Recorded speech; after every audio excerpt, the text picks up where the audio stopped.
comentamos al principio, vamos a hablar hoy sobre las investigaciones que se están llevando a cabo en torno a las zonas muertas en el Golfo de México, en torno a los recursos hídricos las investigaciones que se están llevando a cabo a ese respecto aquí en nuestro estado, y que por supuesto lo está llevando a cabo el Centro de Cambio Global para la Sustentabilidad en el Sureste. Y para ello se encuentra con nosotros en esta tarde la doctora en Ciencias Karina Esqueda Lara, quien es bióloga egresada de la Universidad de Guadalajara, maestra en Ciencias y doctora del posgrado en Ciencias del Mar y Limnología de la Universidad Nacional Autónoma de México.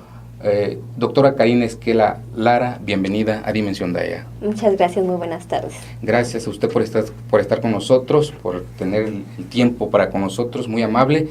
Y entrando en materia, doctora, sabemos que Tabasco es receptor de agua, de toda el agua que baja por la cuenca de los Umacinta, desde los altos de Chiapas, pero también el Golfo de México. En cuanto a los recursos hídricos, a los sistemas de los recursos hídricos que se están llevando a cabo aquí en nuestro estado, con tanta agua que tenemos, ¿qué se está haciendo con estos recursos hídricos? ¿Cuál es podríamos decir, el diagnóstico que se tiene de estos recursos hídricos en Tabasco? Así es, muchas gracias. Bueno, actualmente nosotros estamos haciendo una investigación principalmente documental en torno a lo que son los recursos hídricos, como usted bien lo dijo, tanto en cuenca, principalmente en río Umacinta, como en zona costera. Claro. En cuanto a la cuenca, principalmente de río Umacinta, se está desarrollando un proyecto actualmente donde no solamente se trata sobre agua, sino también sobre los ecosistemas que están en la ribera del mismo. En cuanto al agua, se está realizando un estudio básicamente en lo que es Chaschoc, en donde se está haciendo un monitoreo, en este caso sí en campo, sobre sus recursos, no nada más agua como tal, sino sus recursos que se encuentran ahí, por ejemplo, peces, también cuestiones de fitoplancton, que son los organismos que se encargan de llevar el alimento, de hacer fotosíntesis para que la cadena trófica se lleve a cabo. En cuanto a la investigación más documental, bueno, estamos buscando información precisamente sobre la zona costera y los impactos que tienen en ella las descargas precisamente de los ríos, ¿sí? Entonces hay una conexión muy clara entre lo que son las cuencas y nuestra zona costera. Si una cuenca no la tenemos sana, nuestra zona costera no va a ser sana. Si una cuenca es sana, entonces contribuirá de una manera positiva a nuestras costas. Entonces, bueno, la investigación que estamos haciendo referente a las zonas muertas, como usted las menciona, tienen que ver con la detección de estas zonas en nuestro territorio, bueno, en el territorio tabasqueño, y hacer una evaluación precisamente de hacia dónde va, ¿no? Qué tan amplia es, en qué tantos puntos hay, y hacer una perspectiva de qué es lo que se espera en el futuro. Claro. Y con esto buscar una manera de mitigarlo, de evitarlo o de adaptarnos, ¿no? Ok. Ahora, para la gente que no está muy, ahora sí que muy documentada con estos conceptos, sí. ¿Nos podría explicar qué son las zonas muertas, cómo se dan, qué es la falta de oxígeno, todas estas cosas que usted ya sabe? Sí, mire, lo que pasa es que cuando el agua que llega a la costa va cargado de un exceso de nutrientes o nutrimentos, a veces los organismos, bueno, si es excesivo, los organismos que tenemos ahí que se alimentan de él suelen producirse de más. En este caso son organismos fotosintéticos unicelulares, fitoplancton, el cual es el primer paso o el primer eslabón de las cadenas tróficas. Entonces, cuando tenemos exceso de nutrientes, tenemos consecuentemente exceso de estos organismos, y cuando tenemos el exceso de ellos, los depredadores no son capaces de consumirlos en las cantidades adecuadas, y entonces se llega a un desequilibrio. Lo que sucede con esto es que estos organismos, al distribuirse en la capa superficial del agua y al consumir oxígeno en la noche por respiración, lo que provocan es una disminución de dicho gas en el agua. Claro. Este gas es necesario para que organismos como peces puedan sobrevivir. Si bien son acuáticos y requieren menos cantidades que los terrestres, los humanos o los aerobios, sí lo necesitan. Entonces, Entonces, cuando tienes un exceso de estos organismos del fitoplancton en la superficie del agua, disminuye el oxígeno del mismo y entonces provoca una mortandad de los organismos que requieren. Pueden ser peces y lo Así que es. esté ahí, ¿no? Entonces, a este efecto o a esta situación es que se le puede reconocer como zona muerta, muertas. ¿no? O sea que es algo paradójico, o sea, el agua trae nutrientes pero demasiados. Así Y debido a eso se tapa la superficie y ya no hay oxígeno. Así es. El nutrimento se requiere, ¿sí? Pero si se excede, como todo en esta vida, los excesos son malos. Claro. ¿No? Entonces eso es algo que en vez de oxígeno hay nitrógeno. Nitrógeno y fosfato. Debajo del agua. Así es. Nitrógeno principalmente, claro. Pero el fosfato también es muy, muy importante en estos casos. En este caso hablamos de las algas marinas, es tan espeso que no deja pasar. Déjeme decir que esto también se presenta en agua dulce, eso. ¿no? Por ejemplo, en la laguna de las Soluciones, que se ve verde la capa superficial, es porque tiene un exceso de estos organismos. Claro. Y la parte del Sencali ahí, el vaso Sencali, algo le llaman así, está verde, se ve eso, pero no es porque el agua esté clarita o algo, sino es por la contaminación que tiene, ¿no? Y el exceso de organismos por el exceso de nutrientes. Por supuesto, bien.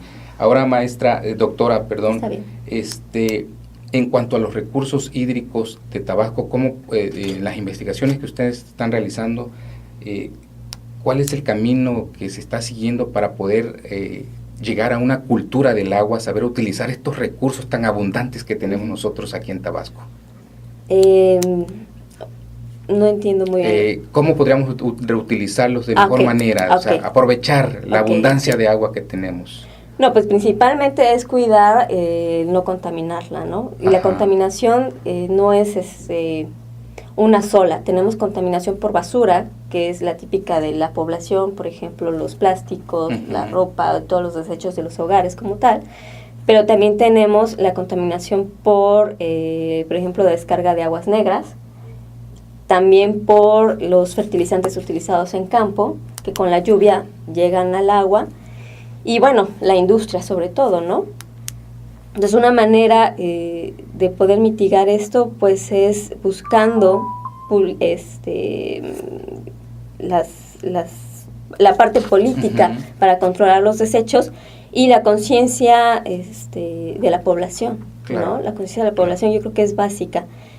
Después de esto, bueno, también habrá que trabajar con aquellos que viven directamente del recurso como pescadores para ver los ciclos de vida de cada una de las especies que se están comercializando y buscar en qué momentos pueden ser óptimamente aprovechados y en qué momentos habrá que dejar alguna veda para permitir que estos se reproduzcan y que sigan siendo una actividad sostenible, ¿no? Sí, en programas anteriores hemos hablado de la fauna y la flora que se ha ido perdiendo y el uso de los suelos también, claro. ¿no? La forma en que lo utilizaban las gentes de aquí, ¿no? Para la agricultura, para la ganadería, que algunos tienen la costumbre de quemar los pastizales para que refuerce el nacimiento, se haga de nueva cuenta el nacimiento verde del pasto, ¿no? Pero que no es muy recomendable tampoco quemarlo.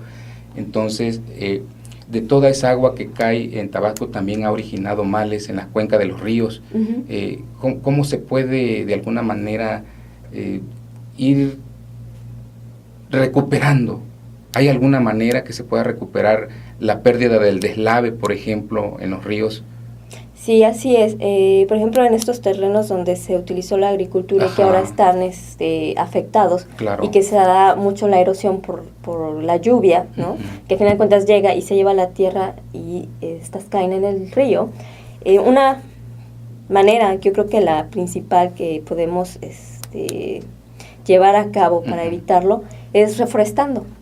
O sea, la vegetación, principalmente árboles con raíces profundas y con amplias raíces, lo que ayudan es a compactar estos terrenos y así evitar la erosión, claro. De alguna manera que nos permita tener menos material en los ríos, ¿no? Ajá, claro. Es algo que teníamos antes y que debido a su cambio de uso a manera agricultura, por ejemplo, o ganadería, así es que se perdió su estado natural y lo hemos transformado, ¿no? Entonces lo que nos queda es precisamente regresar a él, retomar esto, pues eligiendo los mejores lugares, también buscando, porque habrá que pensar también en los dueños, ¿no? Claro. En todas las personas que se alimentan de ello y que viven de ello. Entonces tampoco es tan justo quitárselo por completo. Por supuesto. Ahí es donde entra el estudio integral que busca el centro en cuanto a evaluar el recurso hídrico como tal, pero también evaluar la parte terrestre, evaluar el ecosistema, evaluar la población, evaluar cuáles son las condiciones de nuestras poblaciones y buscar la solución entre todos, ¿no? De manera que el beneficio sea equitativo. Integral. Sí, así es, no solo para unos cuantos. Continuando con nuestra charla, doctora Karina Esqueda Lara, estábamos hablando de los prejuicios que se están causando a través de los aguaceros que se vienen aquí en Tabasco y que, bueno, está deteriorando la cuenca de los ríos, pero sobre todo también en todo lo que son las zonas costeras de nuestro estado. Hablamos del mar, de las playas, que también se están deteriorando esta parte. ¿Qué diagnóstico tenemos de esto? Muchas gracias. Mire, se han hecho evaluaciones a través del tiempo sobre las playas que tenemos en Tabasco principalmente, porque se ve el deterioro y se ve un avance del mar sobre ellas, ¿no? Esto es pérdida de playa, como se conoce. Y el proceso es por erosión, esto es que la misma agua de mar lo que hace es llevarse la arena y entonces va como comiendo la playa.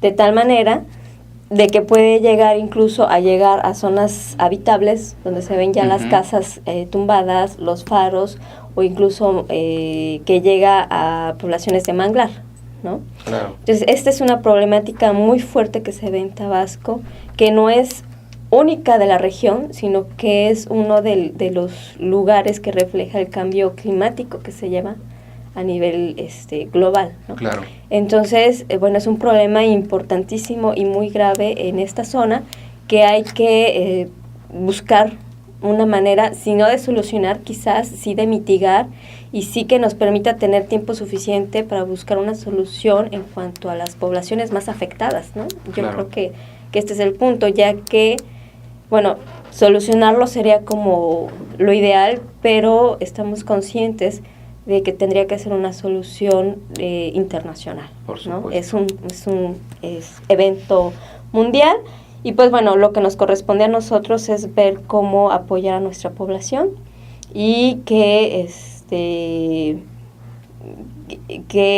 tipo de metodología o qué tipo de herramientas podremos usar para ganarle tiempo a estos eventos. Sí, doctora, y en el caso de la gente que vive en esos lugares, ¿qué podría decirle para que pues también colaboren a que esto no suceda con más frecuencia, con la rapidez que lleva, ¿no? Y cómo podrían protegerse, cómo podrían ellos estar al tanto de estas cosas? Sí, yo creo que aquí, debido a lo rápido que se está desarrollando esto y a lo complejo que es buscar una solución, yo creo que lo principal que yo les podría comentar es que consideren la opción de poderse mover. Claro. ¿No? De moverse de esas zonas, principalmente cuando ya ven que el mar lo tienen a 1, 2, 3 metros. Así ¿no? es. Quizás no de ya, pero sí un trabajo mental que tendrían que hacer para hacerse la idea de que en algún momento tendrán que salirse porque su vida corre peligro, ¿no? Sí, sí. Pues principalmente eso. Sí, de cualquier manera, hasta las plataformas de Pemex están corriendo peligro. Así porque allá en las zonas de frontera, de Paraíso, aparentemente habían protegido con unos diques, no sé, cosa concreto especial, y resulta que eso ya también lo rebasó. Exacto. Lo rebasó el mar. O sea, estamos hablando de que no es cuestión de dinero, ¿no? No es cuestión de que a Pemex sí y nosotros, población normal, no. O sea, esto es algo que está afectando a todos por parejo. Claro. Y de ahí que es mi comentario, ¿no? De que tenemos que crear la conciencia. Muy difícil porque uno se arraiga, ¿no? Uno se arraiga al lugar donde naciste o al lugar donde creciste, pero cuando se trata de rescatar tu vida, yo creo que es lo más importante. Y una manera de quizás agarrar valor es eso, decir, no solo nosotros, también Pemex. con todo el dinero que maneja, es incapaz o ha sido incapaz de hacerlo. Con todo el dinero que invirtió en estas estructuras, fue incapaz de detenerlo. Entonces hay que ser realistas y hay que buscar una adaptación en este caso, en lo que logramos minorar el ritmo que lleva la erosión. Y lo que usted comentaba, que sería una solución a nivel internacional en donde participen todos los países, ¿no? El mundo entero, porque pues mientras se siga utilizando los recursos fósiles, la gasolina, el diésel, las industrias, pues se va a seguir contaminando. Un caso que estaba leyendo de la Unión Soviética, cuando colapsó el Mar Negro, se recuperó de las zonas muertas, no sé si. Entonces, rápidamente, ¿no? Nos viene la idea de decir, bueno, si se dejan de usar estos recursos fósiles que contaminan tanto el petróleo, ¿no? Entonces, a lo mejor se pudiera recuperar. Sí, así es, la quema de fósiles y la explosión de otros gases, como por ejemplo el metano, que se produce con la materia en descomposición, es lo que produce, ¿no? Esos y otros gases de efecto invernadero, que son los que están haciendo que se eleve la temperatura tanto de la atmósfera como del agua de mar, lo que están provocando que el nivel del mar se eleve y por lo tanto vaya acelerando este proceso, ¿no? Pareciera difícil porque aunque se dejara de utilizar el recurso fósil, el hidrocarburo, en el caso del petróleo, si se quisiera ir a otro recurso, por ejemplo, aquí se está utilizando también ¿cómo se llama? Digamos una gasolina que sale del piñón, o la gasolina que están haciendo en Estados Unidos del maíz, algo así, pero que para poderla producir tienen que utilizar metano y tantas otras cosas, ¿no? Sí, estamos en búsqueda de energías alternativas, que les llaman energías verdes, que sí nos van a ayudar muchísimo a bajar el ritmo, pero que no te está solucionando del todo, ¿no? Eso hay que estar bien conscientes. Vamos buscando soluciones que pues vayan dando resultados y que poco a poco nos permita ver un avance, una evolución positiva para lo que buscamos. Pero la solución instantánea no lo vamos a tener. Este proceso tampoco se dio instantáneamente.